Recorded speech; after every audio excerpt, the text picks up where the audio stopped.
셀트리온 그룹 합병의 최대 걸림돌 주식 매수 청구권 그룹 제시 한도 1조 원으로 과연 가능할까? 셀트리온 화요일 마이너스 1.17% 하락, 헬스케어 마이너스 2.71% 하락, 제약도 마이너스 1.40% 하락세를 보였습니다. 셀트리온과 헬스케어는 합병 발표 이후 연이틀째 하락세고요. 제약은 연 3일째 하락세가 나타나고 있는 상황입니다. 합병 발표 이후 9월 1일이 주주 확정이잖아요. 그러니까 아직까지는 시간적인 여유가 있는 상황이고요. 이에 따라서 단기적으로 공매도 세력들의 움직임에 의해서 힘없는 모습을 나타내고 있는 상황입니다. 당분간은 합병에 따른 특별한 이벤트가 없는 상황이기 때문에 소강 국면으로 예상을 할 수 있는 가운데서 합병의 최대의 걸림돌이라고 이야기하고 있는 주식 매수 청구권 그룹에서는 1조 원을 제시를 했잖아요. 과연 이 금액으로 1조 원으로 성공할 수 있을 것인가, 이에 대해서 오늘은 이야기를 해보기로 하겠습니다. 합병 발표 이후에 정권가에서 나오는 이야기는요, 주식 매수 청구권 과연 이 벽을 넘을 수 있을 것인가. 그래서 대부분 합병의 관건 걸림돌로서 주식 매수 청구권을 이야기하는 분위기죠. 물론 합병 발표 이전에도 주식 매수 청구권에 대한 이야기들은 많았습니다. 서정진 회장께서 1조 원을 넘지 않을 것이다, 이런 자신감을 나타나고 있는데요. 자, 그럼 지금부터 말씀을 드리는데요, 요 내용들은 합병 정권 신고서에 나와 있는 내용들이라고 말씀을 드리겠습니다. 주식 매수 청구권에 관한 사항인데요, 주식 매수 가격은 회사에서 제시한 가격이 셀트리온은 15813원, 헬스케어는 67,251원이 되어 있는 것이고요. 그 다음에 중요한 것이 주식 매수 청구 결과가 합병 계약 등의 효력에 미치는 영향, 이런 부분인데요. 주주총회에서 본권 합병을 승인한 이후 합병 당사 회사 양사에게 주식 매수 청구권이 행사된 주식에 대한 주식 매수 가액의 총 합계액이 주식 매수 청구권 행사기간 만료 시점을 기준으로 금 1조 원을 초과하는 경우, 이렇게 나왔잖아요.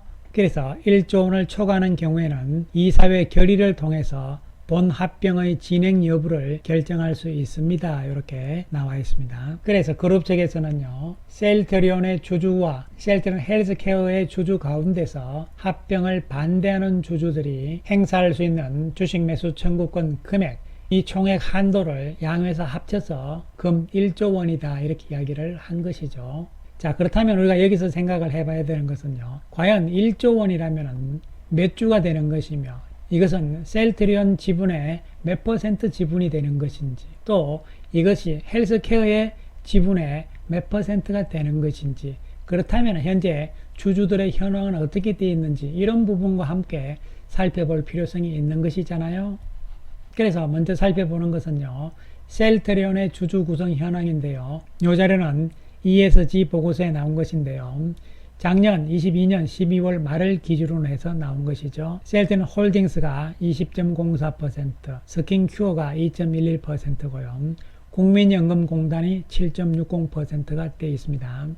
그 다음에 아이온 인베스트먼트는 싱가포르의 테마섹이잖아요. 4.32%, 블랙락은 미국의 펀드죠. 2.49%, 뱅가드 역시 미국의 펀드입니다. 2.34%의 지분을 가지고 있는 상황이죠. 그 다음에 자사주 2.14%, 기타 58.96% 이렇게 되어 있는 주주들의 구성 현황이 되겠습니다. 실제적으로 공시 내용에서는요, 5% 이하의 대주주 지분에 대해서는 공시 의무가 없어요. 그렇기 때문에 밝히지 않습니다. 따라서 5% 이하인 아이온 인베스트먼트라든가 블랙락, 뱅가드 이런 쪽의 지분율은요, 회사 측에서 밝히지 않으면 알 수가 없는 부분이라고 보시면 되는 것이죠. 그래서 주총에서 합병이 되느냐 안 되느냐는 발행 주식의 3분의 1이 찬성하면 되잖아요. 그렇다면 34%가 찬성을 하면 되는 거니까 셀트리온 그룹의 관계 회사 자사주를 제외하고는 기관 투자자들이잖아요. 여기까지의 지분만 하더라도 합병 주총은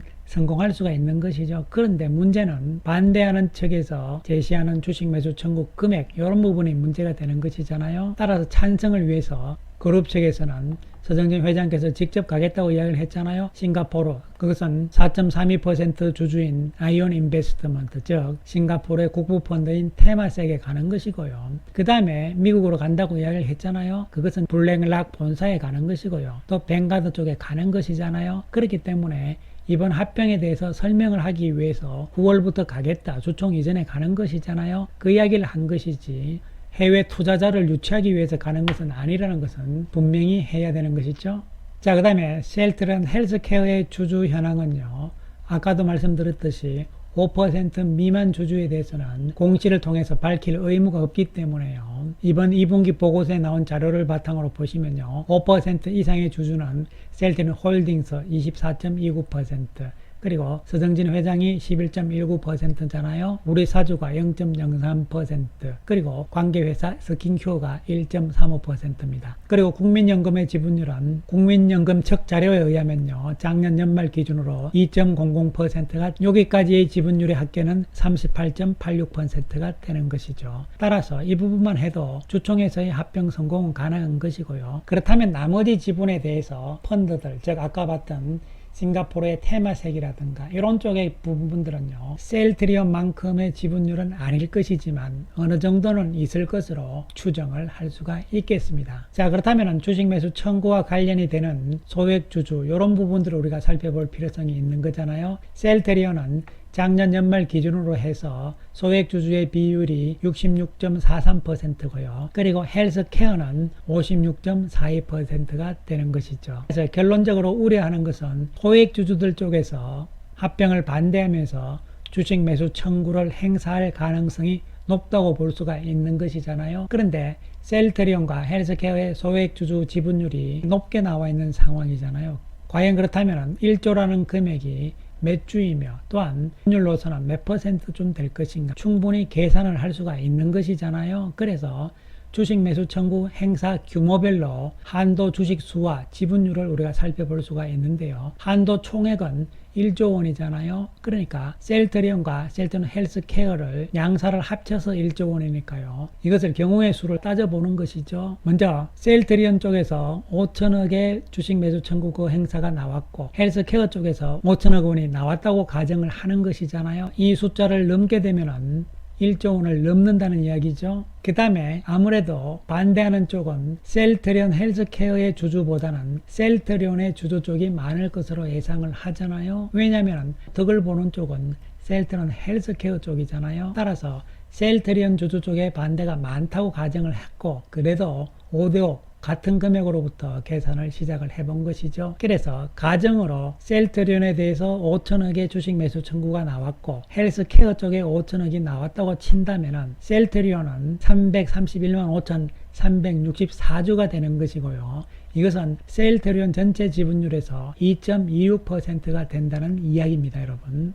그리고 이 5천억에 대해서 역시 셀트리온 헬스케어의 주식 매수 청구 가격으로 계산을 하면은요, 743만 4,834주가 되는 것이죠. 이것은 셀트리온 헬스케어의 지분율의 4.64%라는 이야기가 되는 것이죠. 그래서 그 다음에 셀트리온 6천억, 헬스케어 4천억 나왔다고 가정을 하면은 이런 숫자가 또 나오는 것이잖아요. 그리고 셀트리온 쪽에 7천억, 헬스케어 쪽에 3천억, 그 다음에 셀트리온 쪽에 8천억, 헬스케어 쪽에 2천억, 9천억, 1천억 이렇게 이제 계산을 나눠서 해본 것이죠. 현실적으로 최소한 7대3 내지는 8대2 정도 부분이 될 가능성이 높지 않을까 이렇게 보이는데요. 우리가 생각을 할 수 있는 것은요, 최대로 봤을 때 셀트리온 쪽에서 9천억이 나온다면 셀트리온 지분율의 4.08%라는 이야기죠. 그렇다면 소액 주주가 셀트리온이 66%가 지금 넘잖아요.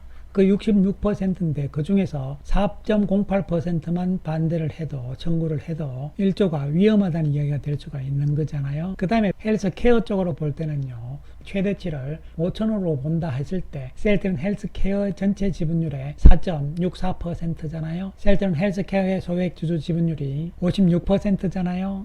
56% 가운데서 약 4.64%, 그리고 66% 가운데서 약 4.08% 이렇게 생각을 하시면 되는 것이죠. 그렇다면 막상 계산을 해놓고 봤을 때는요, 왠지 1조 원 가지고는 조금 불안하지 않을까 하는 생각이 어렴풋하게 들 수가 있는 것이잖아요. 이러한 계산의 숫자를 생각을 하면서 다시 우리가 지분율을 봤을 때 기관 투자가 쪽에서 반대만 한 군데만 잘못 나오더라도 1조 원이 오버될 가능성이 또한 있을 수가 있다는 것이잖아요. 헬스케어도 같은 개념으로 볼 수가 있는 것이죠. 특히 소액지주 개념으로 봤을 때는요.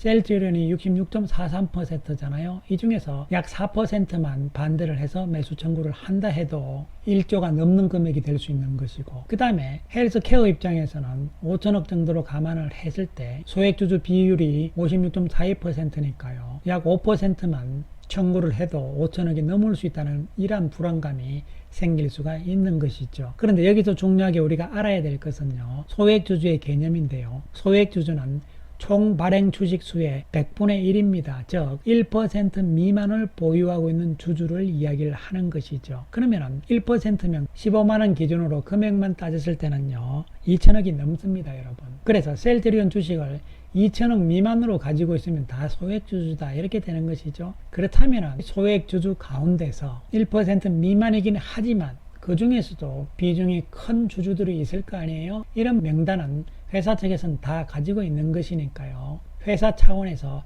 이들 주주들한테는 관리를 당연히 하겠죠, 여러분. 헬스케어도 마찬가지가 되는 것이고요. 그래서 회사 측에서 국내외 기관 투자가라든가 소액주주 가운데서 비중이 큰 주주들 중심으로 관리를 잘 하고 해서 어쨌든 찬성적으로 열심히 이제 노력을 했다고 가정을 하고요. 그렇게 했지만도 불구하고 만약에 1조 원이 넘게 되면 그럼 어떻게 될 것이냐, 이런 부분이잖아요. 이에 대해서 우리가 다시 한번 합병증권 신고서 내용을 잘 살펴보게 되면, 특히 마지막 부분을 보시면요. 금 1조 원을 초과하는 경우에는 합병 당사 회사는 이사회 결의를 통하여 본 합병의 진행 여부를 결정할 수 있습니다. 이렇게 되어 있습니다. 즉 다시 말씀드리면 1조 원을 초과하는 경우에 합병 계약을 해지할 수 있습니다가 아니고, 양사가 다시 이사회를 열어서 거기서 결의를 통해서 이번 합병에 대해서 계속 할 것이냐 말 것이냐 결정할 수 있다, 이렇게 되어 있는 것이잖아요. 그 이야기는 1조 원이 넘더라도 이사회 결의를 통해서 합병은 계속 진행될 수도 있다, 물론 진행 안 되고 끝낼 수도 있다, 이 두 가지 다 해석이 될 수가 있는 것이잖아요. 그래서 여기서 서정진 회장께서는 1조 원을 넘지 않을 것이라는 자신감을 보인 것이죠. 이것은 본인이 직접 그리고 회사 차원에서 적극적으로 주주들한테 홍보를 해서 소액주주마저도요 어쨌든 간에 주식 매수 청구를 줄이겠다는 자신감이잖아요. 1조 원 이하로 만들겠다는. 그런데 이에 대해서 삼성증권에서 지난 8월 16일 날 합병 발표 이전에 보고서 내용을 또 한편 살펴볼 필요성이 있는데요. 여기서도 역시 합병 성공을 위해서는 주식 매수 청구권 규모가 중요하다는 이야기를 했는데요. 여기서 내용을 자세히 살펴보시면요. 당연히 주식 매수 청구권 행사가 중요한데 그 규모가 중요하다고 이야기를 했고, 셀트리온 그룹의 가용 현금 규모를 추정을 하기를요. 약 1조 8천억이라고 추정을 했습니다. 물론 추정이긴 합니다만요. 그러나 회사에서 제시한 1조보다는 많은 금액이라는 이야기죠. 그 이야기는 만약에 1조 원을 넘는다 하더라도 다시 이사회를 통해서 1조 원을 넘는 금액에 대해서도 주식 매수 회사에서 받아준다, 이렇게 결정을 하면서 합병을 계속적으로 진행을 할 수도 있다는 이야기고, 그 여력이 셀트리온 그룹 쪽에서는 있다는 이야기가 될 수가 있는 거잖아요. 물론 우리는 1조 이대로 주식 매수 청구가 나오면서 원활하게 진행되기를 기대를 하는 거죠. 이에 따라서 우리가 이 일정표를 살펴보면요. 주식 매수 청구와 관련된 일정이란 말이죠. 주식 매수 청구를 하기 위해서는 반드시 주총 이전에 합병 반대 의사를 통지를 해야 됩니다. 요 기간이 9월 25일부터 주총 이전인 10월 20일까지란 말이죠. 그 이후에 이제 주총을 한 다음에 그날부터 해서 주식 매수 청구권을 행사를 할 수가 있는데요. 요때 주식 매수 청구권을 행사할 수 있는 주주는요. 주총 이전까지 9월 25일부터 합병 반대 의사를 통지를 해서 접수를 한 주주들만 할 수가 있는 것이죠. 합병 반대 의사 통지를 안 한 주주는 나중에 주식 매수 청구권 행사도 못하는 것이죠. 그 다음에 또 한 가지는요. 합병 반대 의사를 통지를 했다 하더라도 주주총회에서 찬성을 해버리면 주식 매수 청구를 행사할 수 없습니다. 그 다음에 또 한 가지는요. 합병 반대 의사를 통지를 해서 주주총회에서도 반대를 했지만 그러나 주식 매수 청구권 행사 기간 중에 행사를 안 해도 됩니다. 그렇기 때문에 회사 입장에서는 주주총회에서의 반대 그리고 주식 매수 청구권 행사 최소화를 위해서는 당연히 외부적으로 직접 주주들을 관리도 해야 되겠지만요. 한편 주식시장에서는 주가 관리 또한 해야 되는 것이잖아요. 그래서 합병 일정 가운데서 가장 중요한 일정이 바로 요 기간에 나오는 것이잖아요. 그 이외의 기간에는 여러분 특별한 이벤트가 몇 개 없잖아요. 주주 확정 기준일이 9월 1일이니까요. 그 이전이지만 이미 공매도들의 움직임은 다 나타난 것이고요. 따라서 이 기간을 우리가 좀 더 집중적으로 보시게 되면요. 주식 매수 청구권을 행사하는 이 기간 중인 10월 28일 날 뭐가 바로 미국에서 짐 펜트라의 허가가 있잖아요. 그 다음에 3분기 실적 발표는 주식 매수 청구 행사 기간이 끝난 다음 날 이날이 아마 보고 마감일이기 때문에 이날 할 가능성이 높다는 것이죠. 결론적으로 주식 매수 청구 금액 그룹에서 제시한 1조 원이 불안할 수도 있습니다. 1조 원 이내에서 어쨌든 원활하게 마무리가 되면은 좋은 것이고요. 그렇지 않다 하더라도 1조 8천억까지 정도의 자금력이 있기 때문에 1조를 오버한다 하더라도 다시 한번 이사회 결의를 통해서 추가된 금액에 대해서 주식 매수 청구권을 회사에서 받아주면서 합병은 지속될 가능성 또한 있다는 측면도 생각을 할 수가 있는 것이죠. 한편 셀테렌 그룹 측에서는요 8월 24일 목요일 오후 4시에 유튜브를 통해서 온라인 간담회를 개최를 한다고 공지를 낸 것이죠. 참고하시기 바라겠습니다. 감사합니다.